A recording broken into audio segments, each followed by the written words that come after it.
पटेल साहब आमदार जो हैं उनको आवाज दूंगा आए और तकरीर करें। जनाब पाशा पटेल साहब। वालेकुम अस्सलाम। भाइयों, मैं सिर्फ एक 5 मिनट आपके सामने बात करने वाला, बैठ जाओ सिर्फ 5 मिनट।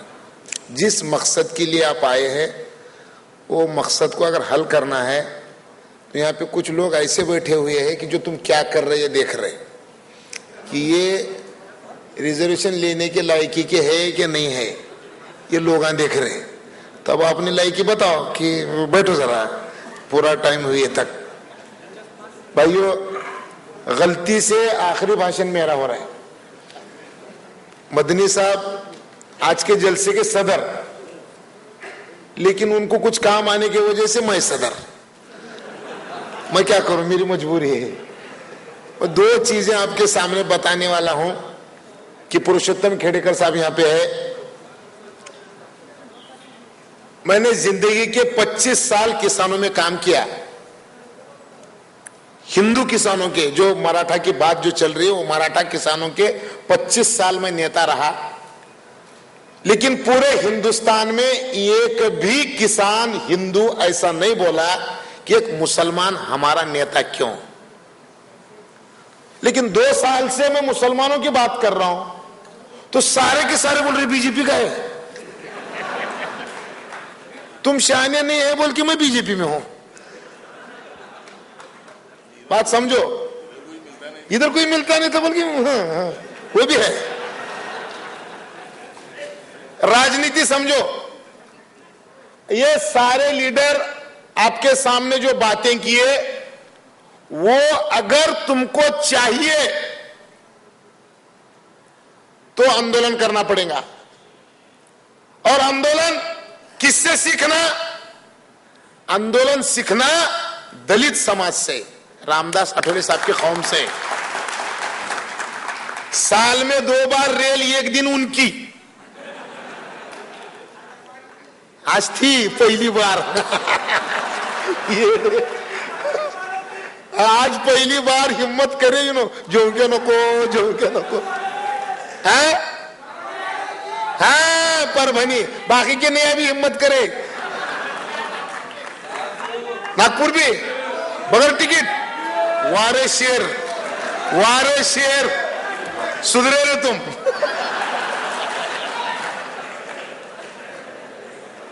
हमारा दलित कार्यकर्ता कैसा बोलता है, असा कसा देत नाही, घेतल्याशिवाय राहत नाही। ये सीखना पड़ेगा। साल में 2 बार, तुम 1 बार तो भी आओ। मैं मुख्तसर सी बातें करना चाहता हूं कि आंदोलन करे बगैर कुछ मिलने वाला नहीं है, मगर मुसलमानों का आंदोलन का तरीका अलग होना चाहिए। वो क्या सिर्फ रास्ते पे आने से आंदोलन नहीं होता, सिर्फ पुलिस की लकड़ी खाने से, गोली खाने से आंदोलन नहीं होता। आंदोलन के हजारों तरीके होते हैं। एक आंदोलन बताया महात्मा गांधी ने, जो अकेला भूखा रहता था और सारे हिंदुस्तान को हिलाता था, वो भी एक आंदोलन था। तुम्हारे में कोई गांधी नहीं है, तुम खेकड़े। ये कोई आगे जा रहा तो उसकी, तुम्हारी जिंदगी खेकड़ों से भी बदतर है। परसों इनामदार साहब ने दिल्ली में एक प्रोग्राम रखा था, उस प्रोग्राम को मैं गलती से गया। मुसलमानों के प्रोग्राम को दिल्ली को गलती से पहली बार, वो भी इनामदार साहब ने रखा था। हिंदुस्तान के चुन के आए हुए सारे खासदारों का इस्तकबाल था वहां पे, और सारे हिंदुस्तान के खासदार, जो 29 खासदार चुन के आए, उसमें 24 स्टेज पे थे। हर एक उठ के रोता था, हमारा कोई भी नहीं है। अभी दुनिया तो सब तुमको बोलती है हमारा बोल के, और तुम ही रो रहे। मैं बोले कितने बेवारसी है बेचारे, सब रो रहे हमारा कोई नहीं, हमारा कोई नहीं, हमारा कोई नहीं, नेता जी नहीं इनको, सब परदेसी है बोले। और 24 में से एक को किसको तुम्हें खड़ा करो, ये हमारा है बोलो, वो नहीं होता इनके हाथ से। इस वास्ते में जैसा दलित समाज में रामदास आठवले ठहरा, तो कोई भी दलित जय भीम बोले बगैर आगे नहीं जाता। इधर नहीं है वो। तुमको खड़ा करना पड़ेगा, ये किसको भी करो खड़ा करना पड़ेगा। आज के इस सम्मेलन के बारे में क्या हुआ? इनामदार साहब कौन है महाराष्ट्र में मुसलमानों के तालीम की सोच रखने वाला? ऐसा कोई आदमी है? यह आदमी लोकसभा के चुनाव के पहले 55 मुस्लिम संगठनों को एक जगह करके आरक्षण की बात रखी। मैं भी गया था उस दिन। मेरा काम नहीं है आरक्षण मांगना, मैं ये काम करने वाला आदमी नहीं हूं, उस लायकी का भी नहीं हूं, लेकिन हम गए। क्या हुआ? जब लोकसभा का चुनाव शुरू हुआ तो शरद पवार जी को बोलना पड़ा कि मराठा आरक्षण के साथ मुसलमानों को भी देना पड़ेगा। कई की वजह से लोकसभा के चुनाव के पहले उन्होंने किया बोल के। अब विधानसभा का चुनाव है, सब सो के है तुम।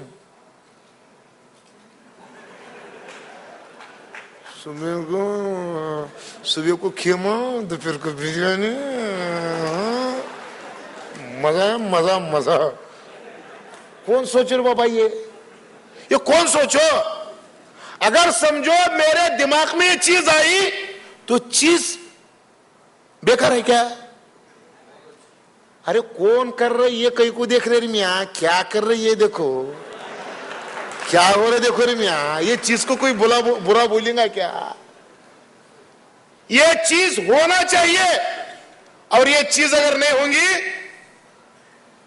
तुम्हारे हक की बात इस मुल्क में होना चाहिए। अगर वो नहीं होंगी तो क्या होगा? पुरुषोत्तम खेड़ेकर साहब, आदरणीय रामदास जी आठवले साहब, तुमको तो सबको मराठी आती, क्योंकि तो खेड़ेकर साहब भाषण करते हो टालियां बजे, इसका मतलब तुमको जमते, इसलिए मैं भी थोड़ा वो फायदा उठाता हूं।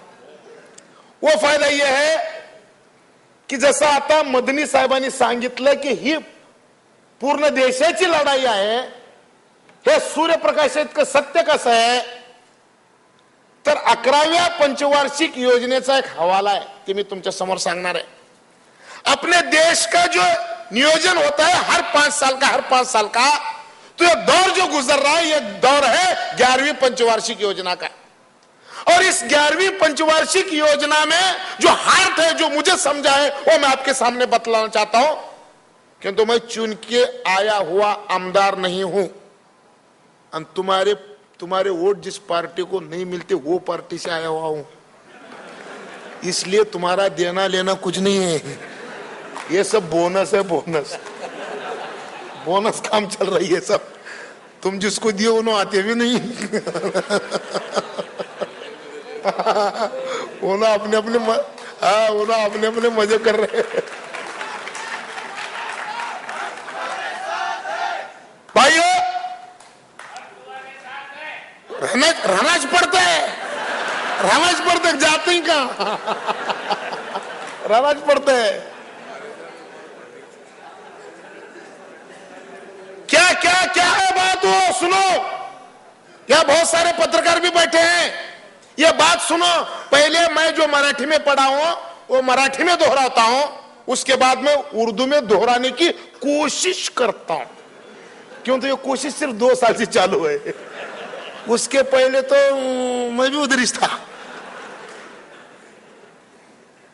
काय गोष्ट आठवले साहेब, 11व्या पंचवार्षिक योजनेमध्ये असं सांगितलंय, अन्याय आणि नैराश्यातून केवळ अतिरेकाचा जन्म होतो। क्या बात है? सुनो, बात यह है कि हिंदुस्तान की सरकार, हिंदुस्तान की हुकूमत जो 11वीं योजना लाई, पंचवार्षिक योजना, उस योजना में बात कही कि जुल्म और नाइंसाफी की वजह से सिर्फ आतंकवाद पनपता है। मैं नहीं बोला,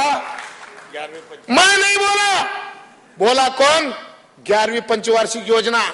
इसका मतलब जिस कौम पे 60 साल में जुल्म हुआ, वो कौम जुल्म के वजह से ये काम कर रही है। तो क्या मेरे कौम पे 60 साल से जुल्म हुआ, इसका सबूत है? उसके आगे क्या कहा है? त्याच्या पुढे असं सांगितलं, म्हणजे अन्याय आणि नैराश्यातून केवळ अतिरेकाचा जन्म होतो। देशातल्या 100हून अधिक जिल्ह्यामध्ये नक्षलवादाच्या प्रसाराने धोक्याचा इशारा दिला आहे. उरलेल्या जिल्ह्यामध्ये जनतेच्या मनातला संतोष जातीच्या माध्यमातून बाहेर येऊ लागलेला आहे. असं का घडलं? त्याचं कारण असं सांगितलंय, सुयोग्य प्रशासन देण्यात आणि शेवटच्या माणसापर्यंत विकासाचे लाभ पोहोचवण्यात शासन यंत्रणेला आलेलं अपयश. सरकार बोली कि जुल्म और नाइंसाफी की वजह से आतंकवाद पनपता है. इस मुल्क में 100 से ज्यादा जिलों में नक्सलाइट मूवमेंट पहुंच चुकी है. बाकी जिलों में लोगों के अंदर का गुस्सा जात के जरिए बाहर आ रहा है. ये ऐसा क्यों हुआ? क्योंकि 60 साल में आम आदमी की तरफ तरक्की ले जाने में सरकार को नाकामयाबी हासिल हो गई. उसकी बदौलत ये सब हो रहा है. आखिरी आदमी मैं हूं, मेरे साथ नाइंसाफी हुई तो सीधी सीधी बात है, जब इन नाइंसाफी होती है, ये 2 मिनट बैठो मियां, 2 मिनट चलने दो, 2 मिनट बैठो, 2 मिनट. नहीं ये भी बताना पड़ेगा ना अपन जरा. 2 मिनट में बंद, आप भी बंद करो तो आप भी बंद करता हूं. मुझे जरूरत नहीं, मैं आमदार हुई हूं, आप खत्म. हाँ वाह वाह ठीक आहे. हा खुट्टा हलवून घ्यावंच लागतंय. काय करणार? नाही तिकडं नको नेऊ मला कुठे. भाइयों, ये सही है कि ये नाइंसाफी हुई है और अब पुरुषोत्तम खेड़ेकर साहब, रामदास अठोले साहब और मेरे जैसा कार्यकर्ता, हमको क्या सोचना है? हमको ये सोचना है कि ये गांव में 100 घर है, 100 में से 90 लोग खा पी के सोए हुए हैं, 10 लोग भूखे हैं. तो 10 जो भूखे हैं वो 90 लोगों को चैन से सोने देंगे क्या? नहीं देते. हाँ नहीं देते. काय करतील? घराची कडी वाजवतील, त्याच्यानं भागना गेलं तर जनावर नेऊन विकतील, ते होईना गेलं तर हिरीवरची मोटर हिरीत ढकलतील, ते बी जमना गेलं तर कडब्याची बनीम जाळून टाकतील, पण झोपू देणार नाही कोणाला. मग हे जे 90 लोक झोपलेले आहेत खाऊन पिऊन, ते असे शांत झोपावे म्हणून ह्या 10 लोकांच्या पोटात सुद्धा रोटी गेली पाहिजे. त्यासाठी आजचा हा कार्यक्रम आहे.